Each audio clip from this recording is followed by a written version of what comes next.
The Way of Kings. This is a reread, multiple reread. I think I've read this 4 times now. Am I obsessed? Yes. I'm going to spoil this. I'm going to give my overall thoughts and vibes. Then I'm going to go into deep dive into every single thing of this book, because holy fucking shit, this book still slaps after the 4th reread. Still blows me away, and I still love it, even though I cannot stand Michael Kramer as an audio narrator. Because yes, I did have to audio read this because I tried reading this beginning of the year, but things happened. I wasn't staying at my house all the time. I was house sitting, looking at other people's animals. This is a chunky book to carry around. I also tried annotating this, so I got halfway through annotating this, and then I hadn't picked it up for months. I was like, I'll just restart it, and then I picked up a different book because my friend Laura literally screamed at me, said, you have to read The Dance of Shadows now, you're going to lose your mind. So that's why I ended up audiobooking this, Way of Kings. Now, people complain about this book. They say, it has 2 prologues, 4 prologues, 2, I can't remember. I mean, technically the book doesn't really start till chapter 2, but you have a prelude and a prologue before then. So there's technically like 3 prologues, and then it starts. So people complained about that. I didn't find it a problem. Like, I knew going in what it was like, because my introduction to Sanderson was through his lectures online, and then I decided to pick up Way of Kings. I went, let's just read Way of Kings, because I tried Mistborn on audio and DNF'd it, because again, Michael Kramer. So I just went straight in and did Stormlight, and then went back to Mistborn. That's my reading journey through Sanderson. So I didn't find it a problem. I will say, I was like, I'm intrigued with the prelude. I was intrigued with the prologue. And then chapter 1 came around and I was like, chapter 2, sold. And then for the whole way of the book. I read the first 3 books within like 2 weeks. Physically reading this shit. That tells you how obsessed I was with these books. But The Way of Kings. It's a journey. Every single book in this series is a journey. You come out the other side changed. You are not who you were. You are just journeying for destination, right?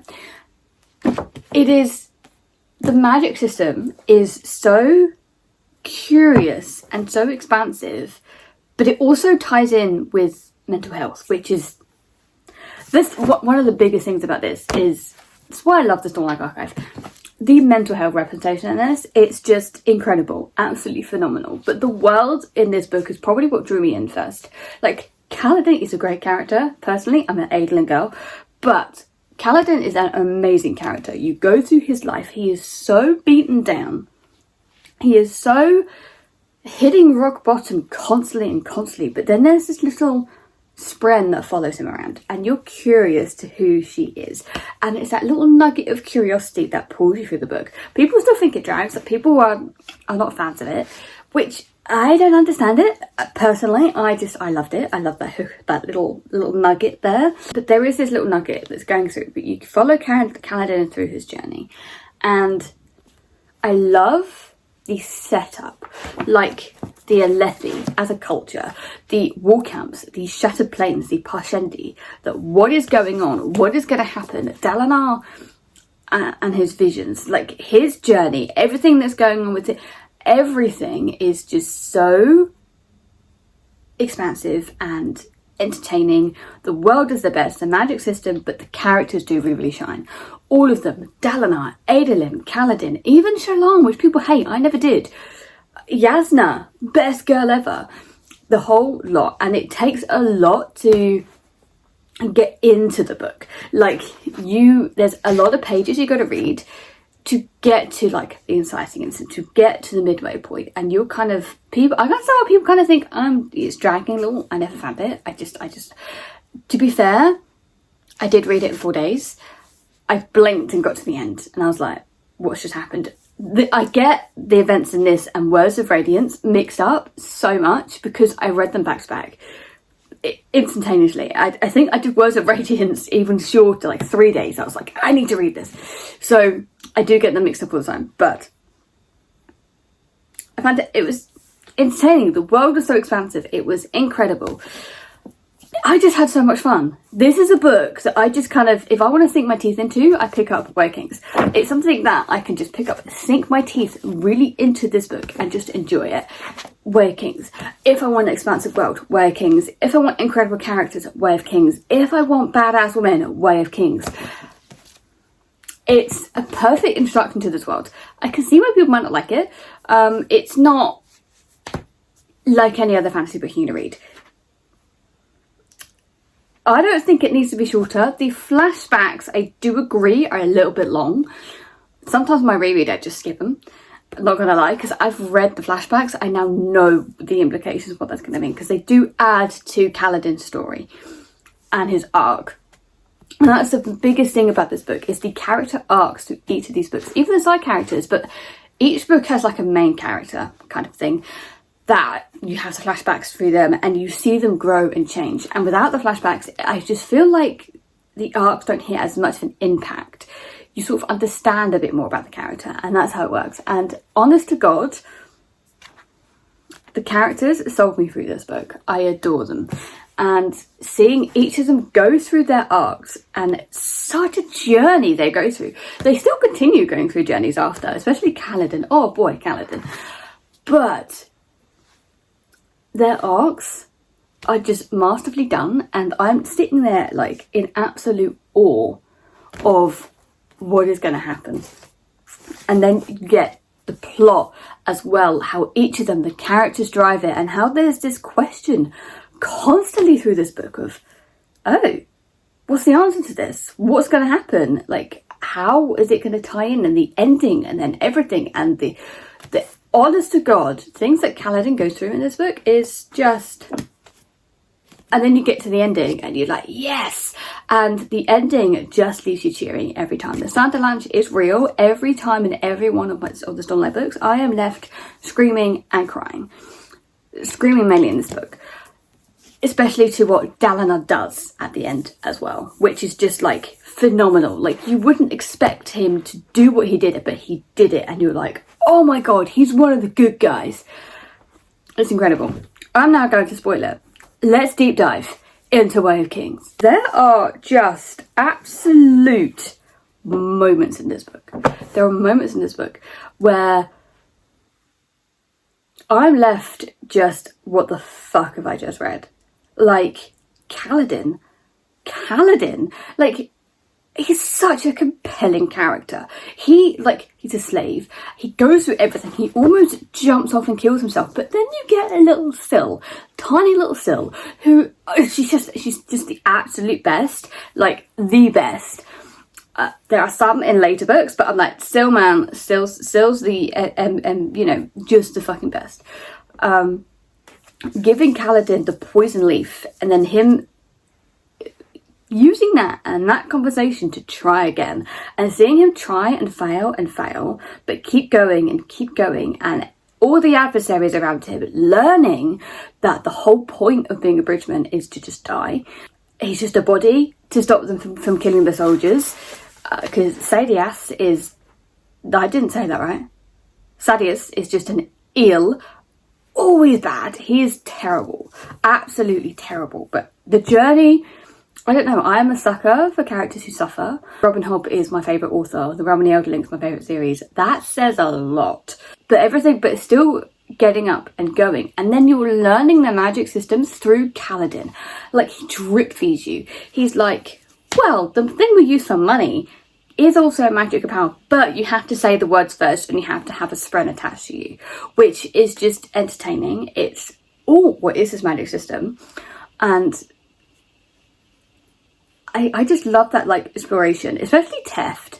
Like, reading back and knowing what I know about Teft, then reading Teft, I'm like, I think I like you more, simply because of how he knew.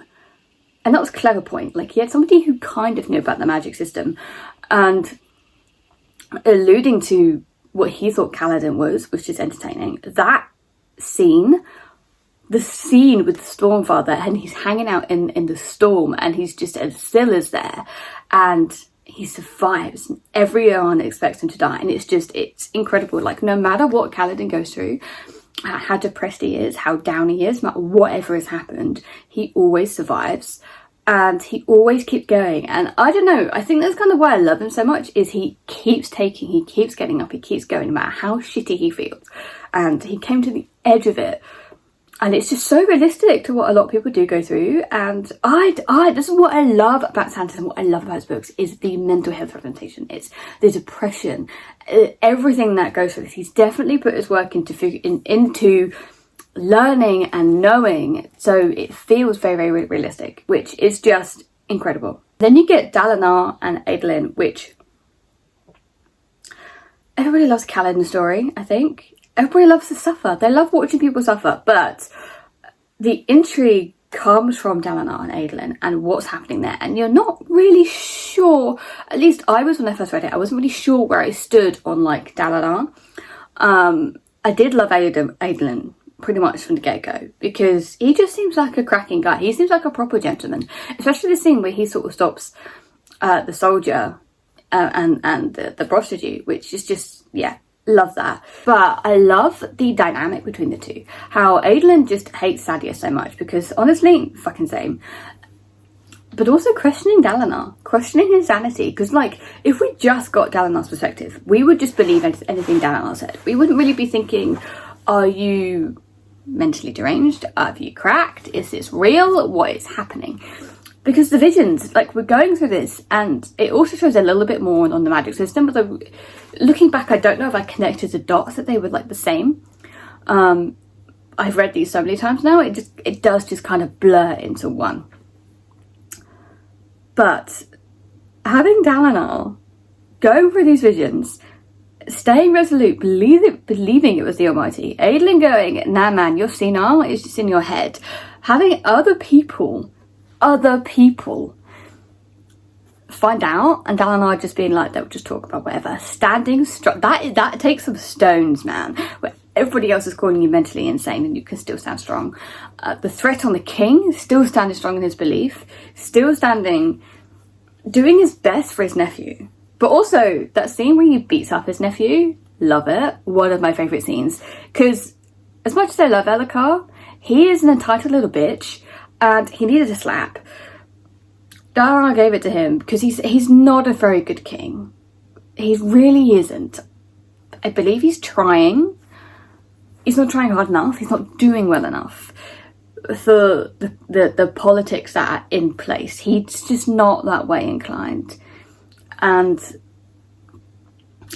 that's unfortunate for Elhokar, because people will take the piss and use him, and that's exactly what happened. It's exactly what Sadeas did. And Dalinar doing that was needed. That was needed. But holy shit. Even rereading this and going and knowing what's going to happen, right? But going up to the tower, having them agree to work with Sadeas, having them be, what is the word I am looking for? I don't know.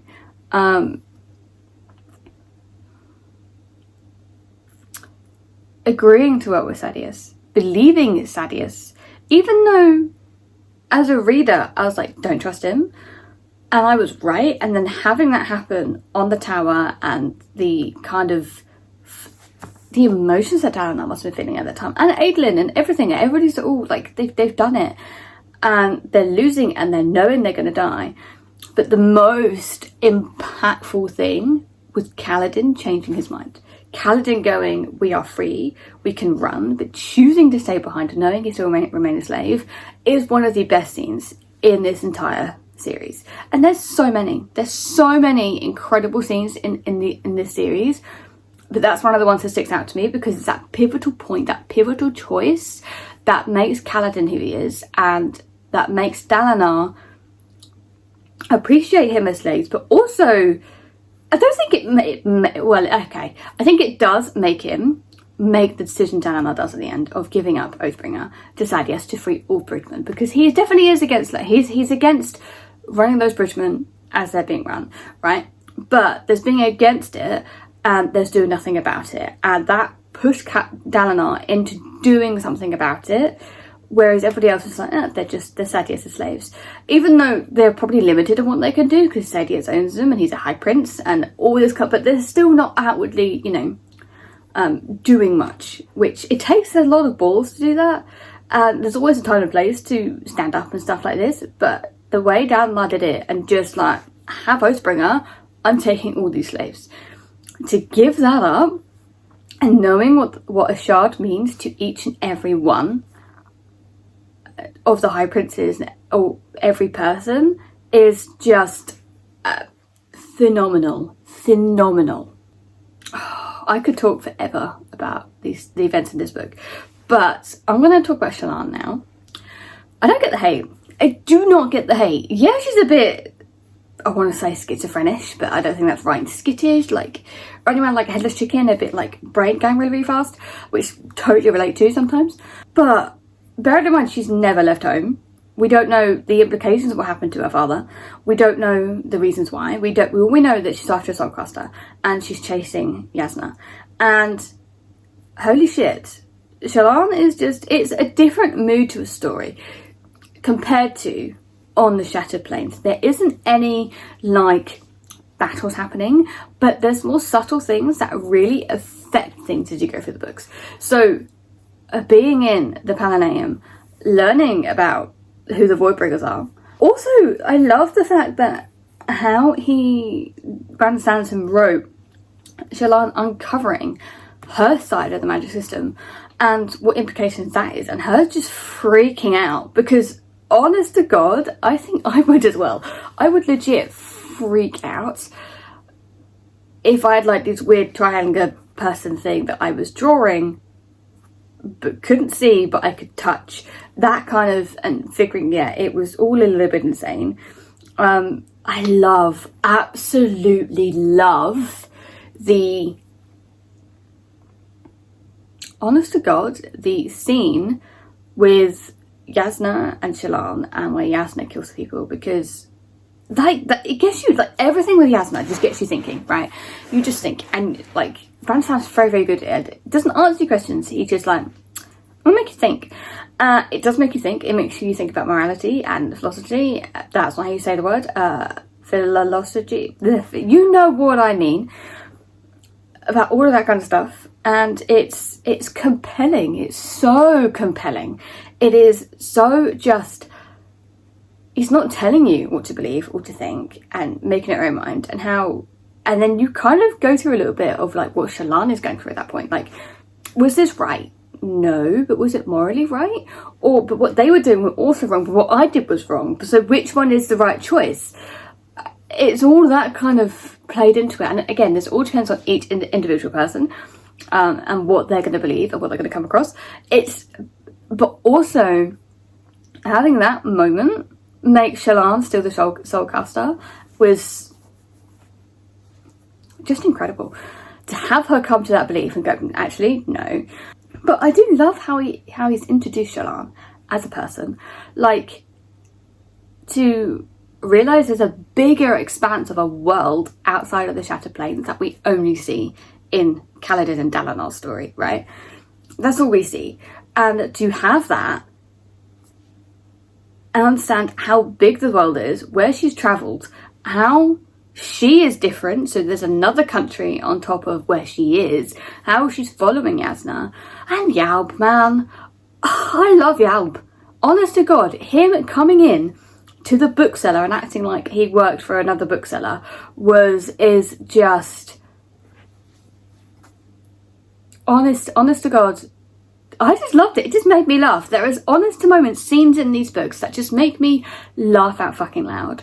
And not gonna lie, it's just incredible. It's entertaining. The way Sanderson just world builds is just incredible. I wish I could do it. I really do. To keep everything in track as well, with all the different spread, all the different things at different terms. When I did first read through this book, I'm not gonna lie, the use of storms and damnation as swear words took a while to get used to. It really did. Women with safe hands took up, because I was like, why?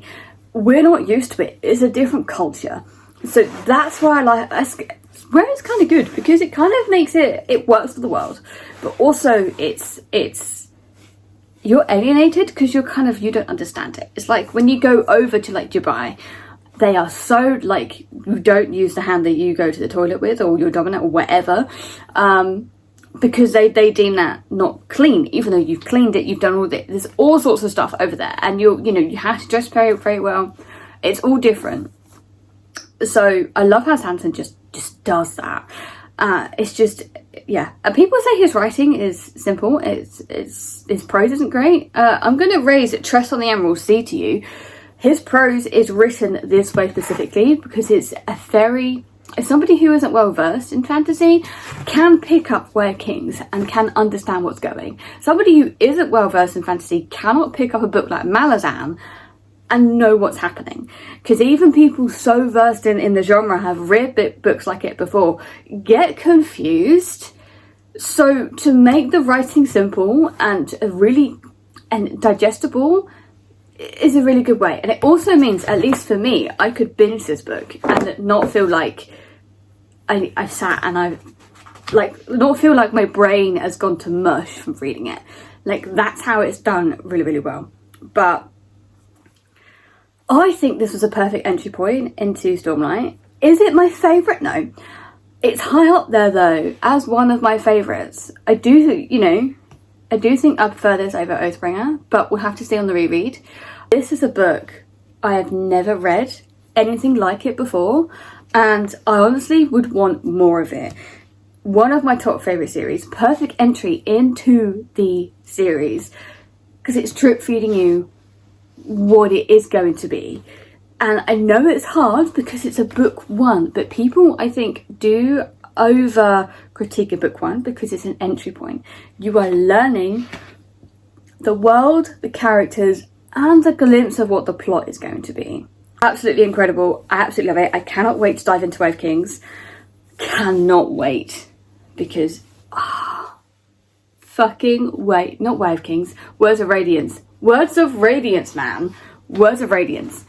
But on that note, let me know if you are rereading this series or coming to it for the first time in time for Wind and Truth in December, because that is one of the most anticipated book for me, and I think for most fantasy readers at the moment. So on that note, I'm going to go crack open Words of Radiance.